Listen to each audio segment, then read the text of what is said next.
Papa c'est Kikuni Mbote. Mbote. Nalingaki nayeba na kombo ya VOA d'abord nalingaki na pesa yo merci na ndenge ozo yamba biso na kati ya bureau na yo merci mingi. Merci ndenge bo yepi kotala biso. Nalingaki nayeba omoni situation na est makambo nyonso ezoleka yo en tant que Congolais, en tant qu'homme d'affaires congolais ozomona ngo ndenge nini? D'abord ezali kosala pasi mingi parce que la population civile nde bazali affectée et puis eumeli mingi 26 ans ezali mokete 26 ans ezali génération mobimba batebele ba kufi et puis ba image touti komona il y a 2 jours il y a bana mikie ba mimba sac minene ba otambola makolo ngulu koloka eluka kolia esika kovanda ezali biso so pasi mingi et puis révolté biso et puis tozali koloba ekoki makambo efosila d'une certaine manière efosila yango tozali déterminé ya ko sangisa mayele ya koloba isusu mwa mingi po bato bazali na ba pouvoir de décision bazwa ba responsabilité na bango po makambo oyo esila. Pona yo esengeli bato baza na responsabilité ya mboka basala nini po makambo wana esila? To perdre temps mingi surtout na nouvelle gestion ya ndeko Félix Tshisekedi. Tant azwaki pouvoir azwaki makambo à la légère trop parce que prédécesseur na ye azalaki na moi position moko boye par rapport à makambo. Azalaki na moi politique moko boye. Ya bandi kosala exactement le contraire ya makambo prédécesseur na bandi kosala. Au lieu avanda à étudier nanu pourquoi prédécesseur na ye azwaki position wana.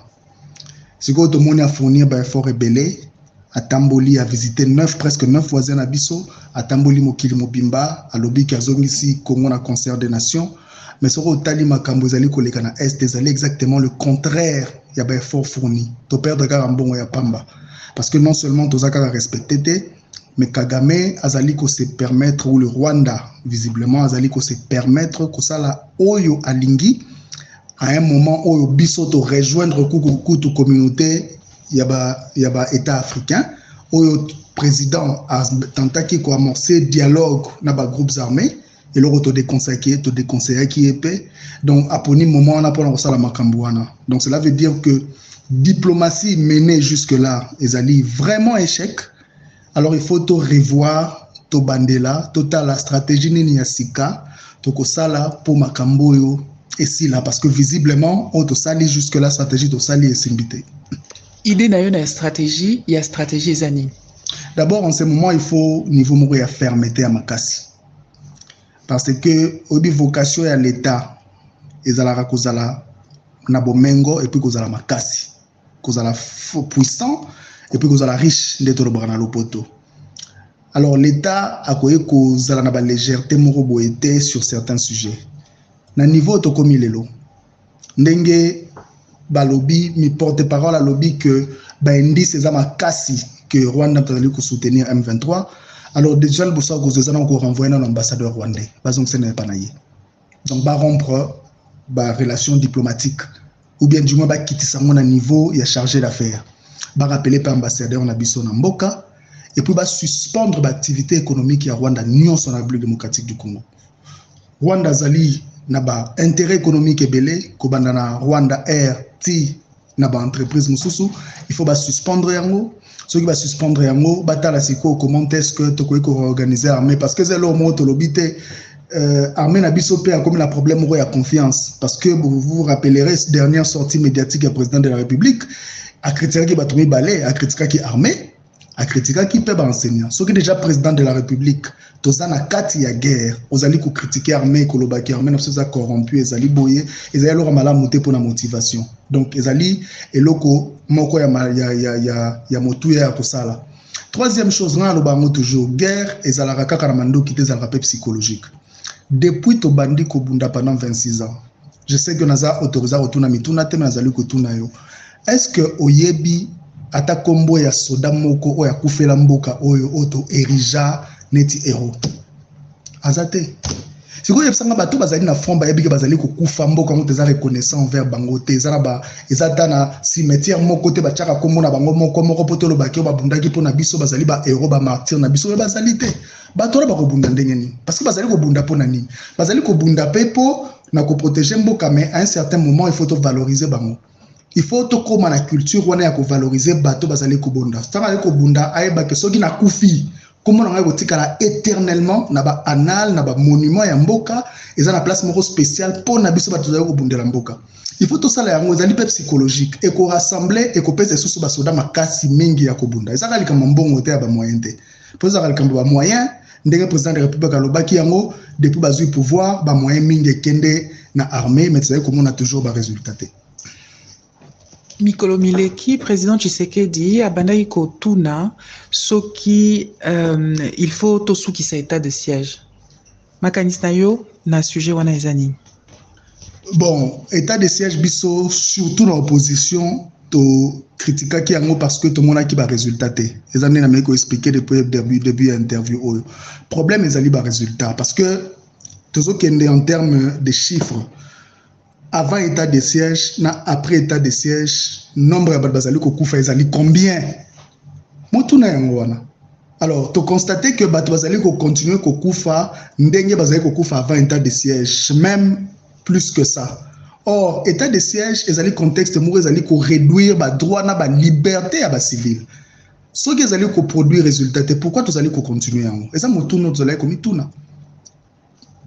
Questionnement d'abissou yangoana parce que les droits et les libertés sont réduits dans la démocratie. Oyebi soki moto mamdoki opesiye pouvoir bandi koloba batu nyonso yo za muta presse oyebi tout le monde doit se taire. C'est ça le problème na batu basimba mandoki.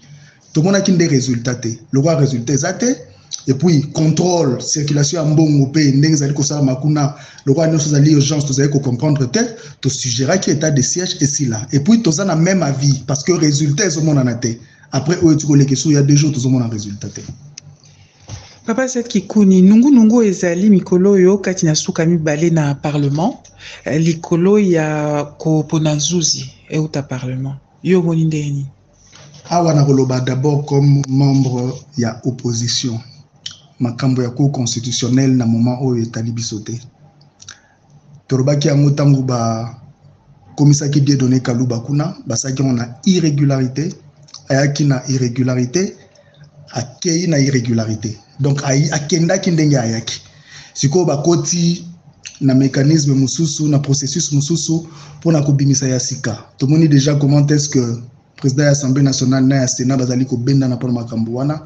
Biso problème à cour constitutionnelle ça na même importance na problème ya CENI. Il faut procédure et l'andama ndenge sengeli. Aussi longtemps que tout le monde a kezali ba magui pour aboutir na manipulation ya ba élection parce que cour constitutionnelle ndia ko trancher na suka biso to ndima makambo wana ezali ko sala makuna te. Donc makambo wana en tout cas etali biso te parce que tozali ko reconnaître yango te, tozali pe ko se reconnaître na makambo ezali ko sala makuna te. Merci mingi na ndenge o répondre à la question na biso sikoyo soki il fallait se présenter na ba compatriotes na biso ba yebiote o se présenter ndeni.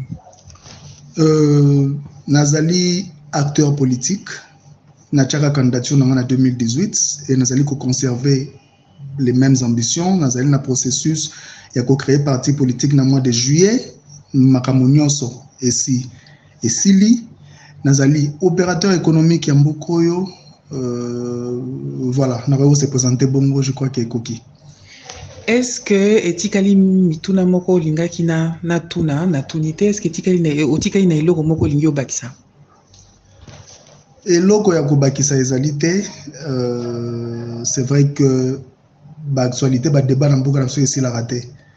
Tozaki na débat monene sur makambo leka na Katanga esili na noté guerre bandi et comme priorité na biso pona kolobela makambo wana. Bon, je crois que on aura beaucoup de temps pour la résoudre peut-être makambo wana pour ça peut makambo important et créer qui ba réaction est belé mais to lobeli yango comme il faut te et to yebi ke kozonga lisusu et ça problème moko to zango depuis 1960 d'une certaine manière il faut trouver moyen de résoudre le problème au lieu de chaka le problème car on a placard et puis quelques temps après zobi maloko la ba zombie donc zobi mezo lumba solo mabe et puis to ko supporter monter donc en tant qu'état il faut apprendre pour résoudre le problème puis passer à la prochaine étape. Voilà. Papa Seth Kikuni, merci mingi. Merci na bino nde boye kotala biso.